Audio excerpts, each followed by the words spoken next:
ஹரே கிருஷ்ணா. தெய்வத்திரு ஆச பக்திவேதாந்த சுவாமி ஸ்ரீல பிரபுபாதர் விரிவான பொருளுரைகளுடன் அழிய ஸ்ரீமத் பாகவதம் காண்டம் 3 பகுதி 1 அத்தியாயம் 8 கர்ப்போதகசாயி விஷ்ணுவிலிருந்து பிரம்மாவின் தோற்றம். பதங்கள் 17-18. 17ஆம் பதம்.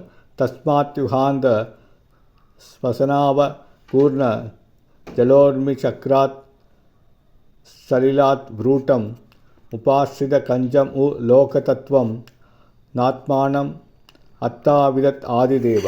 மொழிபெயர்ப்பு. அத்தாமரைக்குள் இருந்த பிரம்மதேவரால் படைப்பையோ தாமரையையோ அல்லது தன்னையோ முழுமையாக புரிந்து கொள்ள முடியவில்லை. யுக முடிவில் ஊழிக்காற்றானது நீரையும் தாமரையையும் பெரும் வட்டங்களில் சுழற்றத் துவங்கியது. பொருளுரை.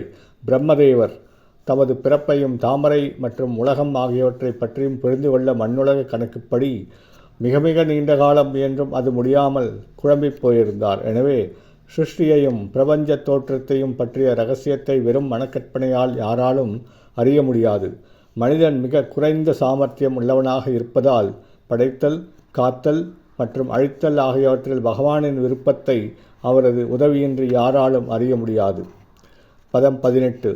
க ஏக்ஷயோ சாவ் அகம் அப்சபுருஷ்ட ஏதத் குதோ வாப்சம் அனன்யத அப்சு அஸ்திஹி அதஸ்தாத் இஹ கிஞ்சனைதத் அதிஷ்டிதம் யத்ர சதானுபாவியம். மொழிபெயர்ப்பு. அறியாமையிலிருந்த பிரம்மதேவர் சிந்தித்தார், இத்தாமரையின் மேலுள்ள நான் யார்? இத்தாமரை எங்கிருந்து முளைத்தது? கீழ்ப்புறத்தில் ஏதாவது இருக்க வேண்டும். அதிலிருந்து தான் இத்தாமரை வளர்ந்திருக்கிறது. அப்பொருள் நீருக்குள் இருக்க வேண்டும். பொருளுரை.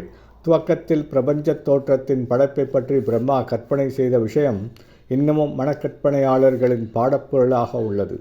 தன்னுடைய சொந்த இருப்பின் காரணத்தையும் முழு பிரபஞ்ச சிருஷ்டியின் காரணத்தையும் அறிவதன் மூலம் முடிவான காரணத்தை கண்டறிய முயல்பவன் மிகவும் புத்திசாலியாவான்.